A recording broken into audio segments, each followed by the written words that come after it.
হযরত আলী ওনার সন্তানকে বললেন, বাবা হাসান, মেহমান আসছে আমার ঘরের সামনে, মেহমানকে মেহমানদারি করানো দরকার। আব্বাজান, কিসের মাধ্যমে মেহমানদারি করব? সবার সামনে একটা করে রুটি, কেউ না কেউ তার রুটিকে দিয়ে দিতে হবে। হযরত আলী বললেন, কারো সামনে থেকে নেওয়ার দরকার নাই, আমার প্লেট থেকে রুটিটা নাও, মেহমানকে মেহমানদারি করাও। হযরত আলী বললেন, আমার রুটিটা নিয়ে মেহমানকে মেহমানদারি করায় দাও। হযরত হাসান বললেন, আব্বাজান, তাই আপনি ইফতার করবেন কিসের মাধ্যমে, কি দিয়ে আপনি ইফতার করবেন?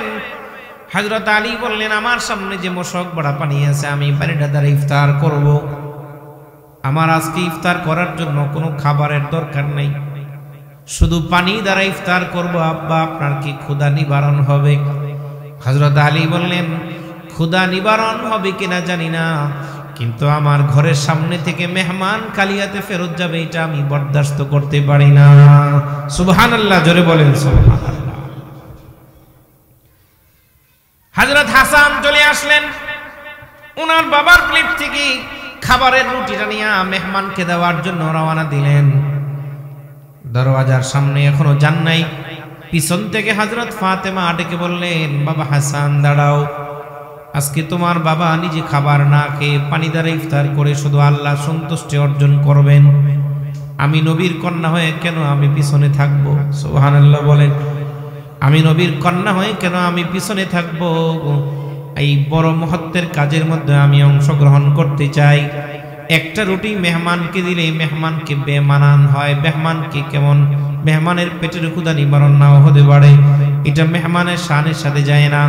আমার প্লেট থেকে রুটিটা নাও, মেহমানকে দিয়া দাও, রুটি আল্লাহর বান্দার সামনে পেশ করো, আল্লাহর বান্দা খুশি হবে, আল্লাহ তাআলা সন্তুষ্টি অর্জন করা যাবে। হযরত ফাতেমা নিজের রুটিটাও হযরত ওনার সন্তান হযরত হাসানের হাতে দিয়ে দিলেন। দুই রুটি নিয়ে হাসান দরওয়াজার সামনে গিয়ে দরওয়াজা না খুলে আবার ফেরত চলে আসতেছেন। হযরত আলী বললেন, বাবা হাসান, ফেরত আসো কেন?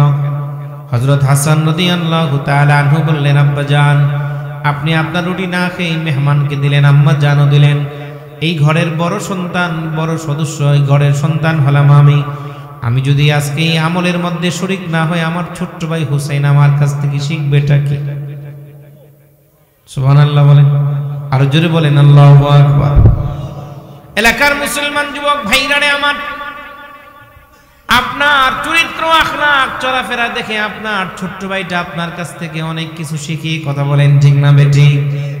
আপনি যদি নামাজ পড়েন, আপনার ছোট্ট ভাইটা নামাজ পড়বে। আপনি যদি ঠিকমতো মা বাবার কথা মানেন, ছোট্টজন মা বাবার কথা মানবে। আপনি যদি ঘরের মধ্যে ঠিকমতো দায়িত্বশীল হন, ছোটজন দায়িত্বশীল হবে। আপনি যদি বেয়াড়া হন, ছোটটাও বেয়াড়া হবে। আপনি যদি বেয়াদব হন, ছোটটাও দেখা দেখে বেয়াদব হবে। আপনি যদি সংসারের দায়িত্ব নিতে না চান, সংসারের প্রতি আপনি উদাসীন থাকেন, ছোটজন উদাসীন হবেন। কথা বলেন ঠিক না বেঠি? হযরত হাসান বললেন, আব্বাজান, এই জন্য আমি ফেরত আসলাম, আমার প্লেটের রুটিটাও মেহমানকে দেওয়ার জন্য। আমি প্লেট থেকে রুটিটা হাতে নিয়ে 3টে রুটি মেহমানকে দিলে পরে মেহমান বড় খুশি হবে, আল্লাহ তাআলা আমাদের উপরে সন্তুষ্ট হবেন। বাবা হাসান, তুমি ইফতার করবে কি দিয়ে? হযরত হাসান বললেন, আপনারা দুইজন আল্লাহর নিয়ামত পানি দ্বারা যদি ইফতার সারতে পারেন, আমি হাসানও আল্লাহর নিয়ামত পানি দ্বারা ইফতার সারতে তৈয়ার। দরওয়াজা খুলবেন অবস্থা, মেহমানকে বলতেছেন, দাঁড়ান, আপনার জন্য ঘর থেকে খাবার নিয়ে আসতেছি। মুসলমান যুবক ভাই আমার, পিছন থেকে হযরত হুসাইন ডাক দেয়া বলেন, ভাইজান দাঁড়ান, মেহমানের হাতে এখনই খাবারটা দিয়েন না। দৌড়াইয়া হযরত হুসাইন নিজের প্লেট থেকে রুটিটা উঠায়া দৌড়াইয়া নিয়ে গেছেন ভাইজানের সামনে। হযরত হাসানের সামনে দাঁড়ায় বললেন, ভাইজান, যেখানে আমার বাবা, আমার মা, আমার ভাই তিনজন যদি মেহমানকে মেহমানদারি করানোর জন্য আমলে প্রতিযোগিতা করতে পারে, প্রতিযোগিতা যদি করতে পারে, তাহলে আমি হুসাইন কেন প্রতিযোগিতায় আজকে করতে পারবো না? আমি বয়সে ছোট হতে পারি, কিন্তু আমি অতটুকুন জানি, আমি যদি মেহমানকে মেহমানদারি করার জন্য আমি আমলের মধ্যে অংশগ্রহণ করি, তাহলে আল্লাহ তাআলা আমার উপরে সন্তুষ্ট হবেন। ঘরের সবাই যদি পারে, আমি হোসাইনও আজকে শুধু পানি দ্বারা ইফতার করে রোজা ভাঙতে পারবো, অসুবিধা নাই, আমার রুটিটাও নেন। আল্লাহর বান্দাকে 4টা রুটি দিয়ে আল্লাহর সন্তুষ্টি অর্জন করে নেন। হযরত হোসাইনও দিয়া দিলেন। রুটি কয়টা হলো? 4 রুটি নিয়ে হযরত হাসান দরওয়াজা খুললেন। হাসি মুখে মেহমানের হাতে, মেহমানের প্লেটে খাবারটা দিবেন। পিছন থেকে আবার ডাক পড়ে গেছে, হাসান, ও জান্নাতি যুবকদের সর্দার হাসান, এখনই খাবারটা মেহমানের হাতে দিবেন না।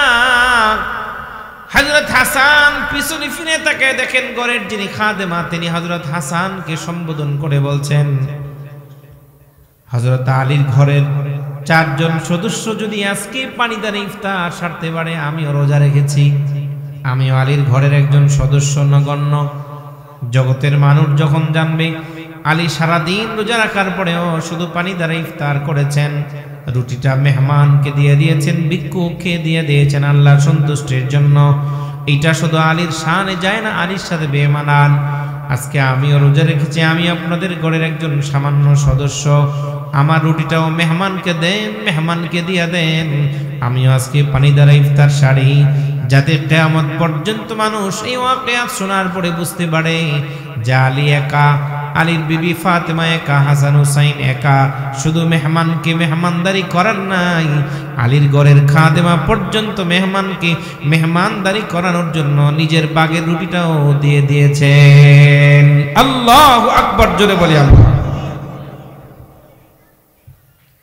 মুসলমান ভাইরা রে আমার, হযরত আলীর আখলাক ছিল এমন।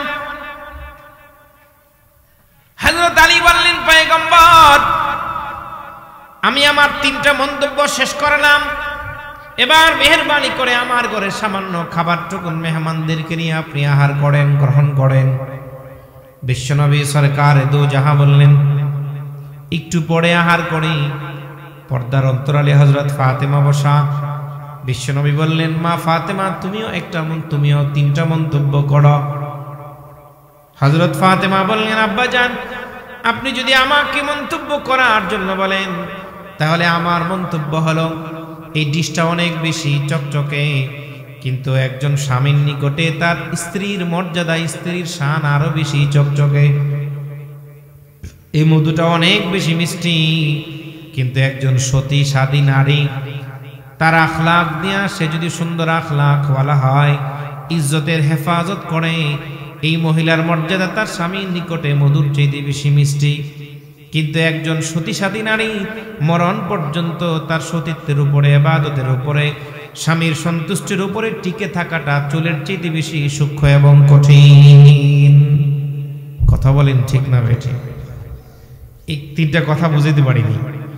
হযরত ফাতেমা বলতেছেন, এই ডিশটা অনেক বেশি চকচকে, কিন্তু একজন সতী সাদী নারী তার স্বামীর নিকটে ডিশের চাইতে বেশি চকচকে।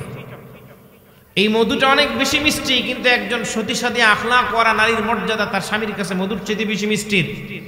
কিন্তু মরণ পর্যন্ত স্বামীর খেদমত করে, সন্তুষ্টি অর্জন করে, সতীত্বের হেফাজত করে কবরে যাওয়া চুলের চাইতে বেশি সূক্ষ্ম এবং কঠিন। কঠিন কি কঠিন না? আপনাদের এলাকার মা বোনদের হালত জানি না, এখন মহিলারা ফুটানি ব্যাগ কাঁধে নিয়ে সকালে একবার, বিকালে একবার, সপ্তাহে 1 দিন, নয়তো মাসে 15 দিন, 15 দিন পরে পরে 1 দিন মার্কেট করতে যায়। যায় কি যায় না? অনেকে বাজার করতে যায়, বাজার, হায় হায়, দোকানে যায় ভিড় জমায়। আবার এখন তো আরো বেশি মারাত্মক জিনিস হলো মোবাইল। কথা বলেন ঠিক না ঠিক?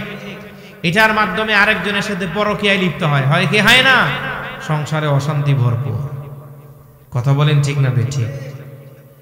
স্বামীর নিকটে আপনার যেমন অধিকার রয়েছে, আবার আপনার নিকটে আপনার স্বামীরও কিছু অধিকার আছে, আছে না নাই?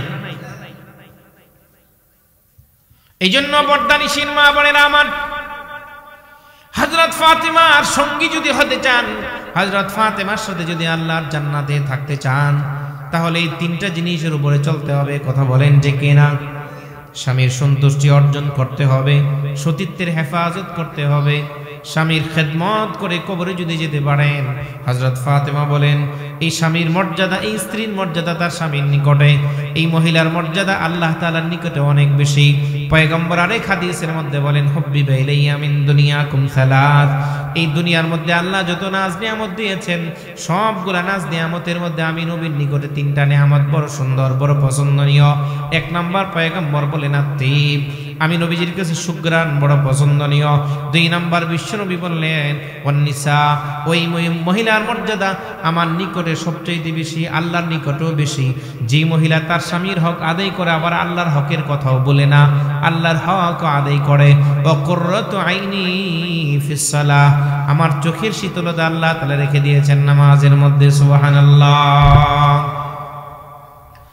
এই জন্য এলাকার মা বোনেরা আমার, এই দুনিয়া কয়দিনের দুনিয়া, এই দুনিয়াতে এখন আছে, আবার সকালে আওয়াজ আসবে মসজিদের মাইকে অমুকি দুনিয়াতে নাই। কথা বলেন ঠিক না বেটি? সকাল এলান হবে, এলান বেতা গিয়ার অমুকি দুনিয়াতে নাই, মারা গেছে, ইন্তেকাল হয়েছে। আজকে জোহরের নামাজের পরে নারায়ণগঞ্জে এক জায়গায় জানাজা পড়তে গেলাম। জানাজা আমার এক খুব মহাব্বতের আল্লাহর বান্দা বন্ধু মানুষ, একসাথে একাধিকবার হজ্জে বাইতুল্লাহ গিয়েছে, উমরার সফরে গিয়েছে। ওনার মার বয়সটা প্রায় 100 বছরের কাছে। সারাদিন আমল করতেন, কোরআন তেলাওয়াত লিপ্ত থাকতেন, জিকির আজকার করে সময় কাটাতেন। মাঝে মাঝে কোনো সমস্যায় পড়লে আমার কাছ থেকে ছেলের মাধ্যমে ফোন দিয়া জিজ্ঞেস করতেন যে এই কাজটা করলে কেমন, এই আমলটা করলে কেমন হবে। হঠাৎ করে সকালবেলা ফজরের নামাজের পরে ফোন দিয়ে বলতেছে, উস্তাদ জি আমার আম্মা তো দুনিয়াতে নাই, মারা গেছে। গত রাত্র আমার সাথে কথা হয়েছে, মা আমাকে বলতেছেন বেটারে আমার মনে চায় আরেকবার আল্লাহর ঘর জিয়ারত করার জন্য। আল্লাহর ঘর আমি কি দেখতে পারবো না, আমার তো মনে চায় আল্লাহর ঘরটা দেখার জন্য। ছেলে অনেক ধনী এসে বলতেছে, মা তুমি সুস্থ হও, তোমাকে আল্লাহর ঘরে নিয়ে যাব। কিন্তু আল্লাহর কি ইচ্ছা, ফজরের নামাজের পরে ফোন আসছে, এই যে ফজরের আগে আগে তাহাজ্জুদের টাইমে মাটা দুনিয়াতে নাই, মা দুনিয়া থেকে বিদায় হয়েছে। এলাকার বর্দানিসীন মা, ও এলাকার যুবক মুরব্বী বাবাজি, এই দুনিয়াটা আমাদের জন্য আমলের ময়দানের জায়গা, দুনিয়াটা আমাদের জন্য চাষাবাদ করার জায়গা। এখানে যত বেশি যে ফসল ফলাতে পারবে পরকালে তত বেশি ফসল তার ঘরে জমা হবে। কথা বলেন ঠিক কিনা? এখানে যত বেশি উর্বর জমিনে যে ফসল ফলাতে পারবে তত বেশি তার আমল নামায় কিয়ামতের ময়দানে তার প্রতিফলন, তার ফসল তত বেশি জমা হবে। এই জন্য পর্দানিসীন মা বোনেরা আমার, আল্লাহর পয়গম্বরের কন্যা হযরত ফাতেমার 3টা মন্তব্য শুনলাম। এবার বিশ্বনবী বললেন তোমরা তো এক একজন এক একটা মন্তব্য করলে, সবাই 3টা করে কথা বললে, আমিও 3টা করে কথা বলি। পয়গম্বর বললেন এই ডিশটা আসলেই বড় চকচকে, কিন্তু ইসলাম এটা আল্লাহ তাআলার কাছে এর চাইতে 1000 কোটি গুণ বেশি চকচকে। সুবহানাল্লাহ বলেন। আল-ইয়াওমা আকমালতু লাকুম দীনাকুম ওয়া আতমামতু আলাইকুম নি'মাতি ওয়া রাদিতু লাকুমুল ইসলাম দীনা।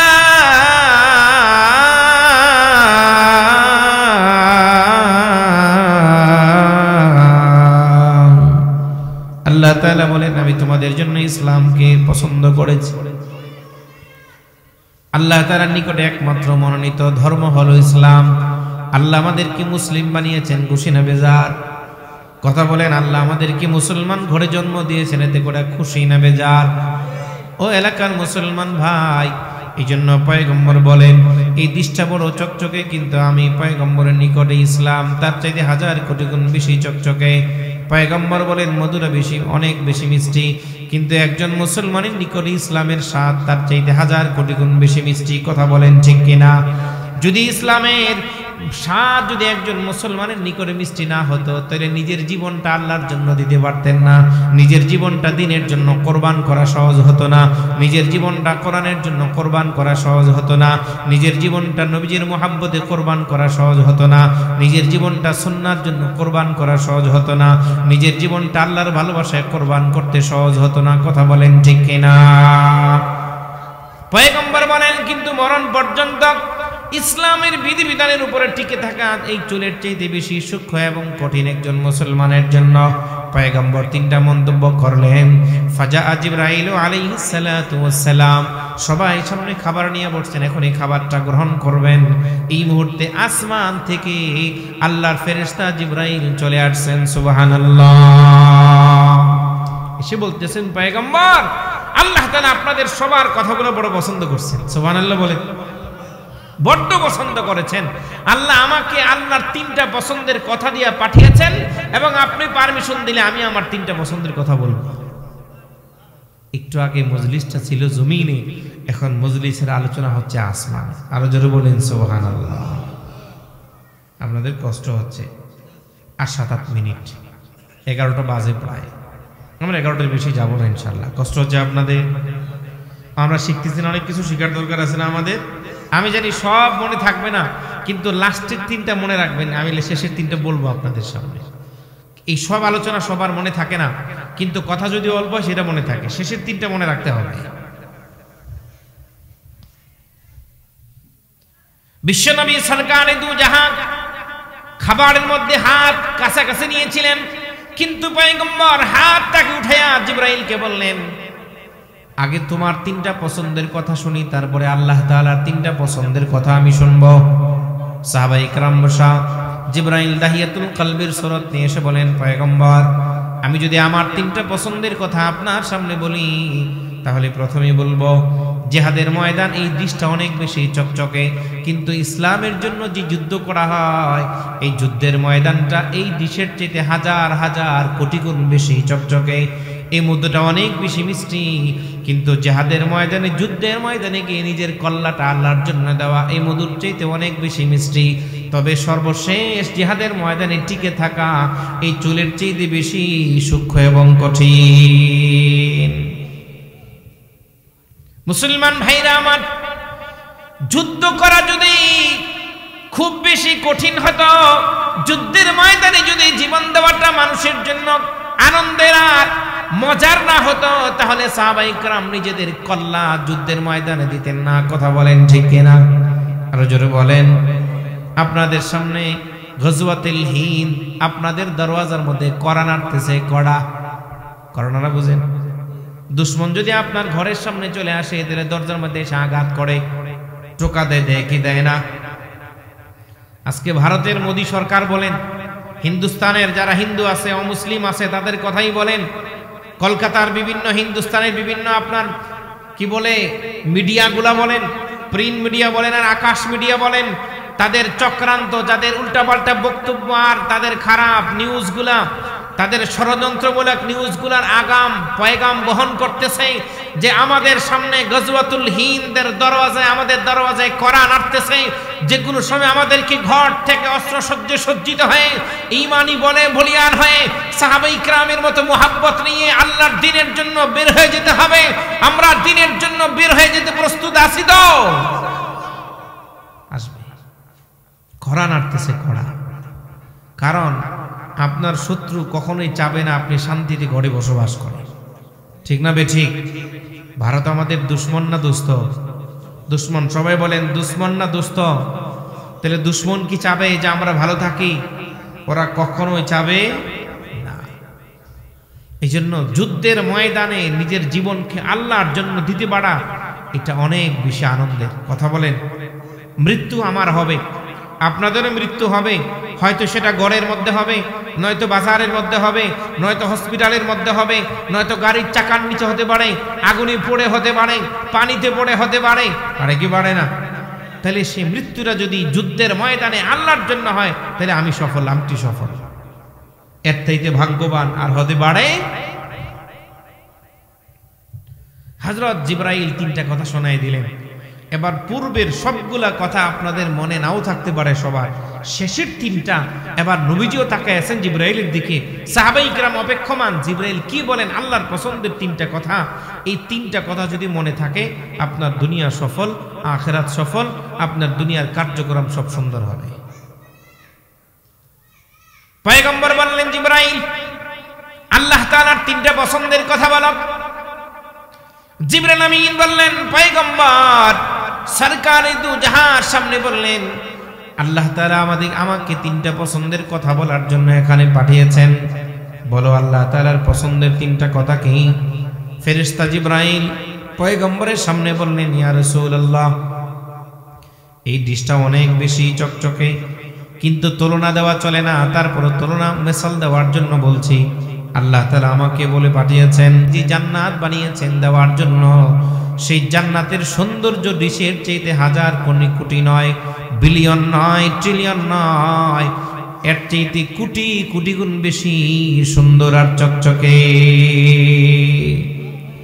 এই মধুটা অনেক বেশি মিষ্টি, কিন্তু আল্লাহ মুমিন বান্দার জন্য জান্নাতের মধ্যে যে নাজ নিয়ামত রেখেছেন, সেই নাজ নিয়ামতের মিষ্টি মধুর চাইতে অনেক নয়, বিলিয়ন বিলিয়ন বেশি মিষ্টি। আর যদি বলেন সুবহানাল্লাহ। কিন্তু এই চুলটা অনেক বেশি সূক্ষ্ম, একজন মুমিন মুসলমান বান্দার জন্য আল্লাহর জান্নাতে যাওয়া চুলের চাইতে বেশি সূক্ষ্ম এবং কঠিন। আল্লাহ তাআলা হাদিসে কুদসির মধ্যে বলেন, আ'দাততু লিইবাদিয়াস সালিহিন মা লা আইনুন রাআত ওয়ালা উযুনুন সামিআত ওয়ালা খাতারা আলা কলবি বাশার। বেহেশতা যাকে আজারে নবাশত, বেহেশতা যাকে আজারে নবাশত, কাসে রাবা কাসে কারে নবাশত। আল্লাহ তাআলা হাদিসে কুদসির মধ্যে বলেন, আ'দাততু লিইবাদিয়াস সালিহিন, আমি আমার নেককার বান্দা বান্দির জন্য যে জান্নাত বানিয়েছি, মা লা আইনুন রাআত, কোন চোখ কোনদিন দেখে নাই, ওয়ালা উযুনুন সামিআত, কোন কান জান্নাতের সেই আওয়াজ কোনদিন শুনে নাই, ওয়ালা খাতারা আলা কলবি বাশার, মানুষের অন্তরে কোন মানুষের অন্তরে সেটার কল্পনা কোনদিন আসে নাই। চিল্লায় বলেন সুবহানাল্লাহ। আল্লাহ তাআলা আমাদের জন্য যে জান্নাত বানিয়েছেন, এই জান্নাতটা দামি না কম দামি না বেশি দামি? চিন্তা করা যায়। আল্লাহ বলছেন, আমি যা বানাইছি দুনিয়ার চোখ কোনোদিন দেখে নাই, কান শোনে নাই, অন্তরে কল্পনাও আসে নাই, এমন একটা জান্নাত আল্লাহ তাআলা আমাদের জন্য বানিয়েছেন। সুবহানাল্লাহ বলেন। আল্লাহ জান্নাত হিন্দুকে দিবেন, খ্রিস্টানকে দিবেন, বৌদ্ধকে দিবেন, ইহুদিকে দিবেন, যারা মজুসি তাদেরকে দিবেন, না যারা মুমিন তাদেরকে দিবেন? তাইলে মুমিনের জন্য আল্লাহ জান্নাত বানিয়েছেন, আল্লাহ দিবেন আমাদেরকে। তাইলে জান্নাত কামাই করার দরকার আছে না নেই? এই তিনটা কথা মনে রাখা। এক, আল্লাহ তাআলা বলেছেন এই ডিশটা বড় চকচকে, কিন্তু আমার জান্নাত তার চাইতে হাজার নয়, কোটি নয়, তুলনাহীন বেশি চকচকে। জান্নাতের মধ্যে আল্লাহ যে নাজ নিয়ামত দিবেন বান্দা কি? বান্দার সামনে যে খাবার দিয়া, প্লেট দিয়া খাবারটা বিতরণ করা হবে, খাবার খাওয়ার পরে বান্দা মনে মনে চিন্তা করবে, এত স্বাদ, যদি প্লেটটাও খেয়ে ফেলতে পারতাম, প্লেটটা জানি কত স্বাদ হবে। এই কথা বলার সাথে সাথে প্লেটটা খাওয়ার জন্য যখন মুখের কাছে নেবে, দাঁত দিয়া কামড় দিবে, আপনার আমার পয়গম্বর বলেন এক একটা কামড়ের মধ্যে আল্লাহ 70 রকমের স্বাদ রেখে দিবেন। সুবহানাল্লাহ। মুহতারাম দোস্ত আহবাব, এই জন্য এমন জান্নাত আমরা চাই কি চাই না? আল্লাহ তাআলা কালামে পাকে বলেন, ওয়াসিকাল্লাযীনা তাকাউ রাব্বাহুম ইলাল জান্নাতি যুমারা হাত্তা ইযা জাউহা ওয়া ফুতিহাত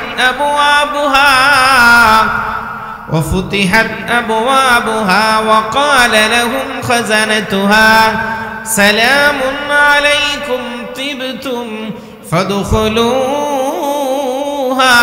খালিদিন।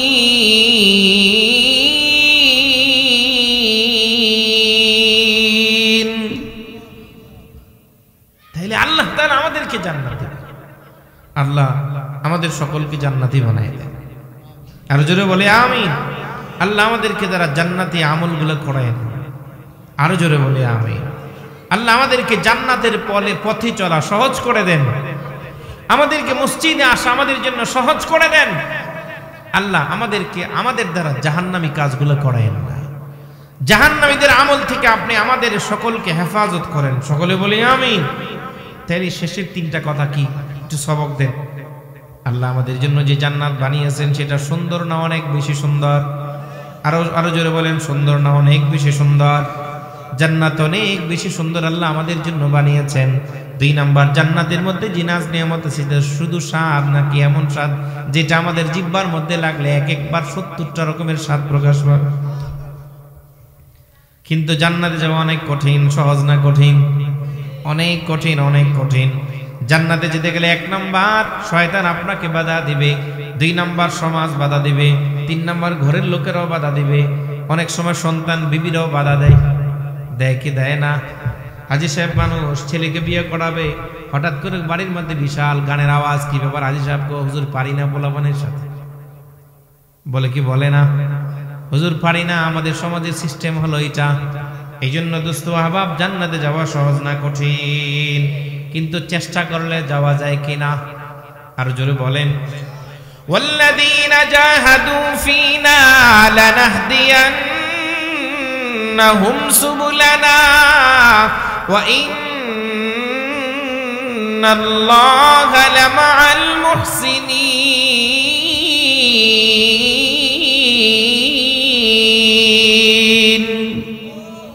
আল্লাহ তাআলা বলেন, ওয়াল্লাযীনা জাহাদু ফীনা, আরে যারা আমার জান্নাত পাওয়ার জন্য, আমাকে পাওয়ার জন্য, পরকাল পাওয়ার জন্য, তুমি যাই পাওয়ার জন্য চেষ্টা করো না কেন, লানাহদিয়ান্নাহুম সুবুলানা, আমি আল্লাহ অবশ্যই অবশ্যই সেখানে তোমাকে পথ দেখাবো, তৌফিক দিব, হিম্মত দিব। তাহলে আল্লাহ যদি দুনিয়া পাওয়ার জন্য কেউ চেষ্টা করে, আল্লাহ বলেন আমি তোমাকে হিম্মত দিব সেখানে।